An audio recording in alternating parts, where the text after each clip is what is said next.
Todd. I appreciate you coming on. Thank you, sir. How are you? I am excellent. Thank you so much for having me. Absolutely.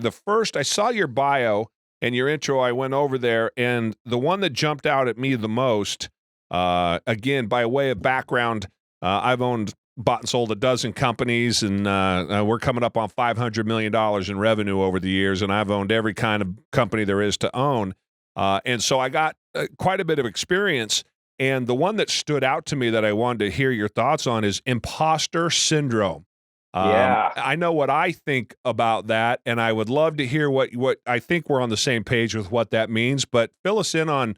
Actually, I'm sorry. I got right to the question I wanted to ask. Tell us a little bit about you, and before we get into imposter syndromes. No worries. So I got into entrepreneurship in my late 20s, about 27 years old, give or take. And it's interesting when I look back.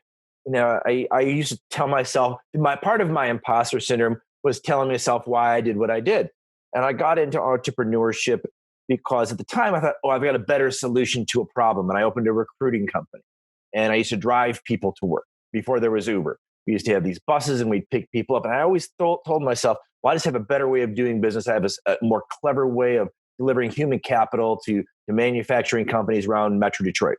Well, the reality was I was dealing a lot with my imposter syndrome and the itty bitty shitty committee in my head that was giving me a lot of grief and a lot of negative pushback, because ultimately I found with myself as an entrepreneur, and now with the clients that I work with, more often than not, we start a company to either prove to ourselves or to somebody else that we can do it. And that on our first business, maybe, and then our second business maybe becomes more a legacy play or our book or whatever we're going to in the following years. But a lot of times it is to deal with that imposter syndrome of, I'm not smart enough, I'm not good enough, I need to be the oracle, I need to have all answers for all issues at all times around all facets of my business. And the reality I had to learn was that wasn't true, because I listened so much to my imposter syndrome that 10 years into my business, I was $600,000 in debt, and I almost crashed the business and shut myself down. And so would that be, what's the opposite then of an imposter syndrome? Sounds like a vulnerability, a willingness to get input from others and not have to have all of the answers. I mean, I think it's almost like a God complex, where you think you have to be all-knowing is what I understood you to say. Give me the flip side to that. What should that entrepreneur, that business owner be doing?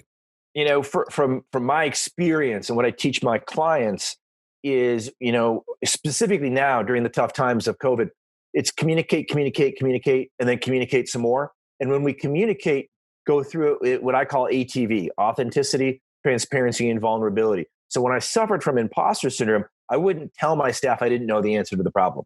Yeah. I wouldn't lead with, well, we're going to find a way through this, but I don't know how. And when I hired my coach back in 2006, the first book he gave me to read was Good to Great by Jim Collins.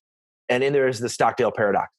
And I think one of the best things as a leader, if we want to avoid the imposter syndrome, is to recognize we all typically go through it. And then, like Stockdale that talks about, is we have our brutal reality. This is our reality, but we're going to find a way through it. And so I had to learn to anchor myself into not having the expectation of myself, of others, and exactly how we were going to do it, but continually, part of, I think, the antidote to imposter syndrome is to be a lifelong learner, to continue to strive, to continue to grow through that uncomfortableness that often resides within outside of ourselves, and then we project it out into the world.